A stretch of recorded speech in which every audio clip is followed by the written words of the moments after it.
আসসালামু আলাইকুম, শুভ সকাল। আমি সকালবেলায় যে দেখেন পেঁয়াজ ভাজে একটু আলু আর সিম দিয়ে দিছি। আমি আজকে রান্না করবো এখন পালং শাক। পালং শাকের মধ্যে সিম কেটে রাখা আছে, ধুয়ে রাখছি। আমি পেঁয়াজ ভাজার থেকে আপনাদের দেখাতে পারিনি, আমার ক্যামেরাম্যানের সামনে ছিল না, তাই জন্য আমি এখন দেখাচ্ছি। আমি পালং শাক রান্না করতেছি, এর ভিতরে দিচ্ছি একটু আলু কেটে আর একটু সিম দিয়ে পালং শাক ভাজি করব।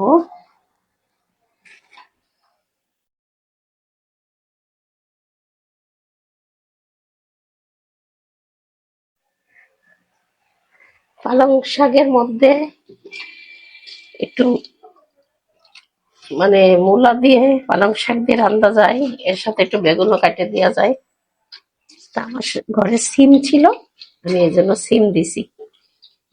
তা ভাই বোনেরা, আপনারা কেমন আছেন? সবাই নিশ্চয়ই ভালো আছেন, আল্লাহ রহমতে আমিও ভালো আছি।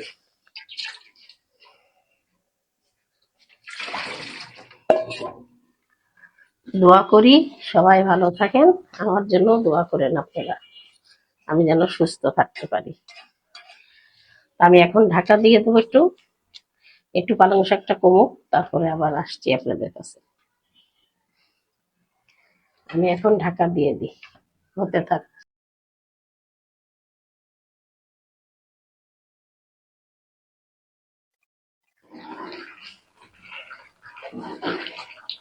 আমার পালং শাকটা হয়ে গেছে, আমি এখন নামিয়ে ফেলবো। এরকম একটু ঝোলঝোলি থাক।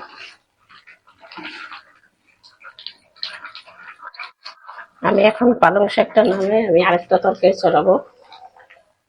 এই যে পালং শাক নামাই দিলাম, আমি এখন চড়াবো হচ্ছে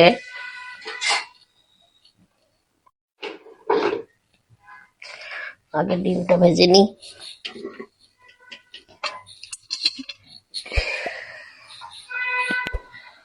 ডিমটা ভেজে নি। আমি এখন রান্না করব হচ্ছে ডিম। পালং শাক ঢাকা দিয়ে দিই। আমি ডিম দিয়ে, আলু দিয়ে, পাতাকপি দিয়ে। মনে করবেন এটা আবার কি খাবার না। তো দেখেন কেমনে রান্না করি, আপনারা এইভাবে কেউ খাইছেন কিনা কোনোদিন বললেন কমেন্টে।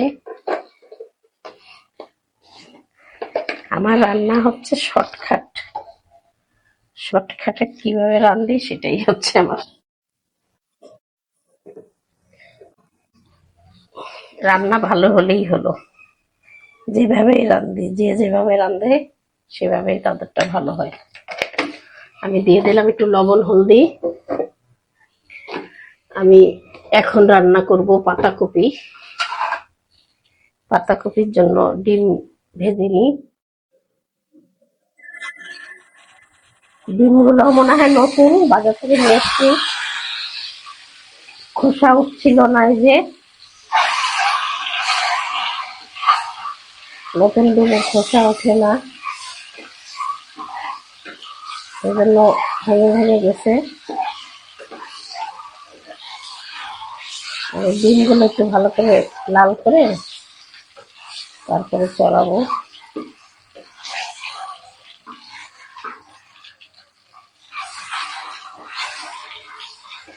পাতাকপি আমি কেটে, আলু আর পাতাকপি কেটে ধুয়ে রাখছি।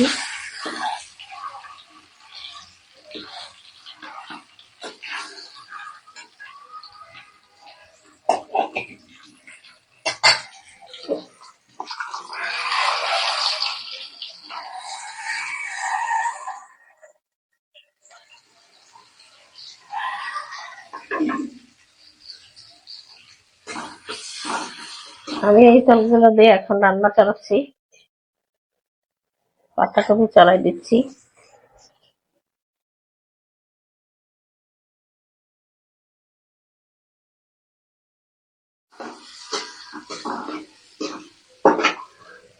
আমি সামান্য আর একটু তেল দিই।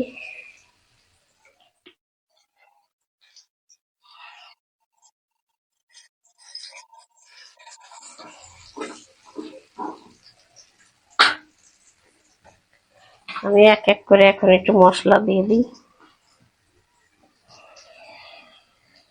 দিয়ে দিচ্ছি একটু আদা রসুন বাটা,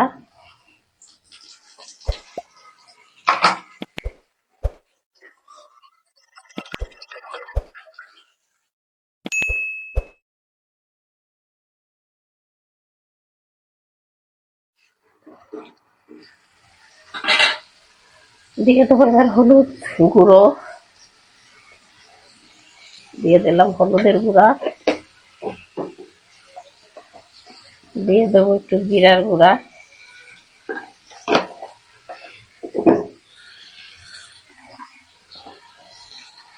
এবার দিয়ে দেবো মরিচের গুঁড়া, দিয়ে দিলাম মরিচের গুঁড়া, এবার দিয়ে দেবো স্বাদ মতন লবণ,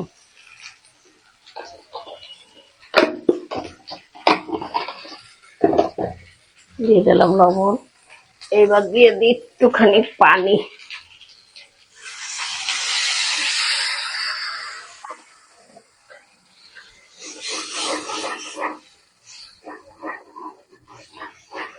আমি এখন মশলাটা ভালো করে কষাই নিব।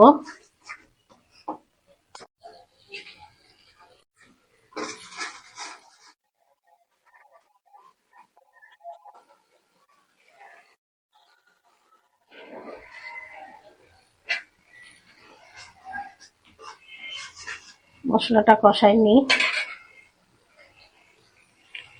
পালং শাক তো রান্না হয়ে গেল। এবারে এই পাতাকপির তরকারিটা রান্না হলে ভাত রান্না করব।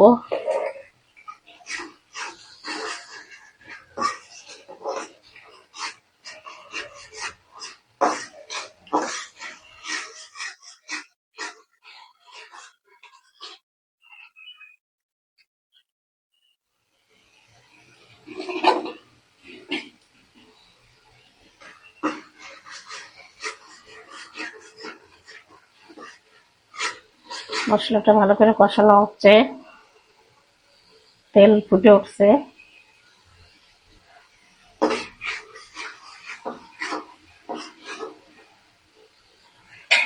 এক একজন আছে না যে না এটা দিয়ে এটা রান্না করা যায় না, এ কেমন হবে। আমার কাছে আবার ওই ধরনের কিছু নাই। আমি যখন যেটা পাই সেখন সেটা রান্ধি ভাই, গরিব মানুষ, যা পাই তাই রান্না করি। অনেকে আছে যে এটা দিয়ে এটা হয় না, ওটা দিয়ে ওইটা হয় না, এ কেমনে রাঁধছেন, কেমনে কি করছেন। তো আমার কাছে ওইসব নাই। আল্লাহর নিয়ামত, যেটা দিয়ে পারি সেটা দিয়েই রান্না করে খাই। আল্লাহ কপালে যা রাখিছে তাই খাই, এই জন্য পাতাকপি দিয়ে আজকে ডিম দিয়ে রান্না করলাম। হয়তো আপনারা অনেকে ভাবতে পারেন এটা আবার কেমনে রান্না, কিন্তু এখন আমি কি করব, আমার রিজিকে এটাই ছিল। আমার কাছে আজকে খাবার, আল্লাহ তো রিজিক নির্ধারণ তো করেই দেয় কে কি খাবে। তাই এই জন্য আমার রিজিক আজকে এটা ছিল, এই জন্য আমি আজকে এটাই রান্না করছি। তাই না বলেন? আমার কাছে ওইসব নাই কিছু। আমি যখন যেটা পাই আলহামদুলিল্লাহ আমি সেটাই করি।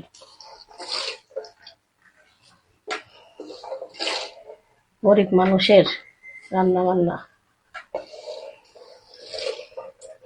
আমি বড় লোক না ভাই, সাধারণ ঘরের মানুষ। আমি এত নকল করি না, যা পাই তাই খাই।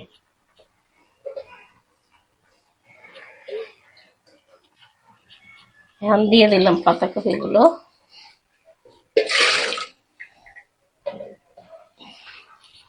এবার আমি পাতাকপি গুলো ঢাকা দিয়ে দেবো, পরে একটু কমলে পরে নাড়াচাড়া করব।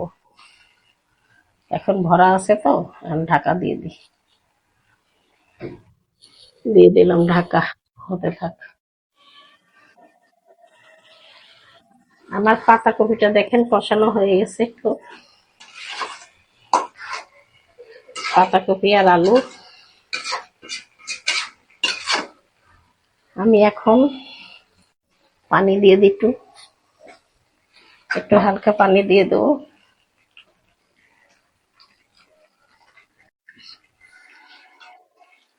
দিয়ে দিলাম হালকা ঝোল একটু। এবার দিয়ে দিচ্ছি ডিম। দিয়ে দিলাম ডিমগুলো।